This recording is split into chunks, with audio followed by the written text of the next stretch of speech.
الحمد للہ وحدہ لا شریک لہ والصلاة والسلام علی من لا نبی بعدہ وعلی آلہ واصحابہ الذین اوفوا عہدہ اما بعد۔ محرم الحرام شروع ہو گیا ہے۔ اس حوالے سے میں نہایت اختصار کے ساتھ آپ کی خدمت میں 3 باتیں پیش کرنا چاہتا ہوں۔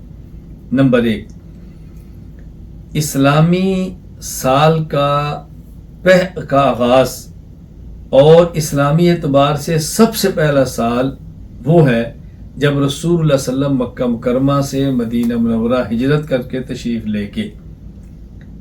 یہ کب سے شروع ہوا؟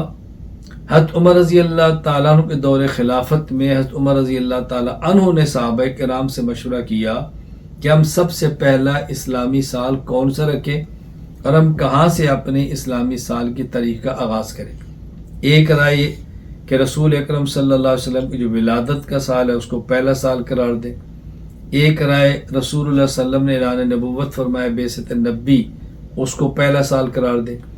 ایک رائے رسول اللہ صلی اللہ علیہ وسلم مکہ مکرمہ سے مدینہ منورہ ہجرت کر کے تشریف لے گئے، اس سال کو پہلا سال بنا دیا جائے۔ ایک رائے جب رسول اکرم صلی اللہ علیہ وسلم دنیا سے گئے ہیں اس سال کو پہلا سال قرار دے دیا جائے۔ حضرت علی رضی اللہ تعالیٰ عنہ اور دیگر بعض صحابہ کرام کی رائے یہ تھی کہ ہجرت کے سال کو پہلا سال قرار دیں، لہذا اسی رائے کے مطابق حضرت عمر رضی اللہ تعالیٰ عنہ فیصلہ فرمایا اور ہجرت سے اسلامی تاریخ کا باقاعدہ آغاز کر دیا گیا۔ تو گویا حضرت علی کا مشورہ ہے اور حضرت عمر کا فیصلہ ہے کہ یہ سال ہجرت کے اعتبار سے اسلامی سال شمار کیے جائیں گے۔ پھر یہ مشورہ ہوا کہ اسلامی سال کا پہلا مہینہ کون سا ہو۔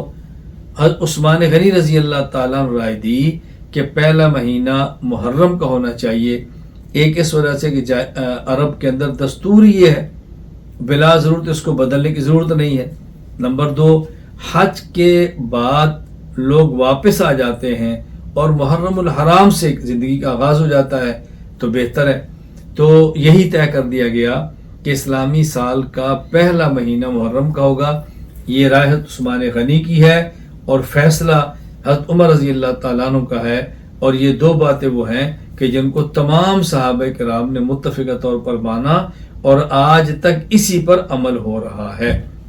دوسری بات، باقاعدہ سال کے آغاز پر مبارکباد دینا اور یہ سال کے آغاز پر دعاؤں کی درخواست کرنا اور اسی خاص دن میں دعا کی درخواست کرنا یا اس خاص دن میں سال کی مبارکباد دینا، اس کو دین سمجھنا یہ مناسب نہیں ہے، یہ کہیں بھی شریعت مطہرہ سے ثابت نہیں، اور جو چیز شریعت سے ثابت نہ ہو اس کو شریعت بنا کر پیش کرنا یہ مسلمان کی شان کے لائق نہیں۔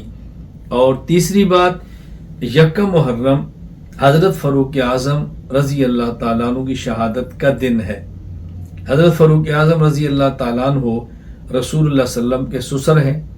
حضرت عمر رضی اللہ تعالیٰ عنہ اس امت کے صدیق اکبر رضی اللہ تعالیٰ عنہ کے بعد متفقہ طور پر دوسرے خلیفہ ہیں، اور حضرت عمر رضی اللہ تعالیٰ عنہ وہ شخص ہیں کہ جس کو اس امت میں سب سے پہلا امیر المومنین کا لقب دیا گیا۔ حضرت ابوبکر صدیق کو خلیفہ بلا فصل کہا جاتا ہے، حضرت عمر رضی اللہ پہلے وہ شخص ہیں جن کو باقاعدہ امیر المومنین کہا گیا۔ تو حضرت عمر رضی اللہ تعالیٰ عنہ کے شہادت کا دن وہ یکم محرم ہے۔ تو گویا ہمارے اسلامی سال کا آغاز ہی وہ اللہ کے دین کے لیے شہادت سے ہوتا ہے، اور شہادت بھی خود خلیفہ اور امیر المومنین کی، سبحان اللہ۔ تو یہ 3 باتیں میں نے اختصار سے عرض کی، اس کو نوٹ فرما لیں، باقی انشاءاللہ محرم کے حوالے سے تفصیلی بات میں آپ کی خدمت میں پیش کر دیتا ہوں۔ اللہ ہم سب کو شریعت کے مطابق اپنی زندگی گزارنے کی توفیق عطا فرمائے۔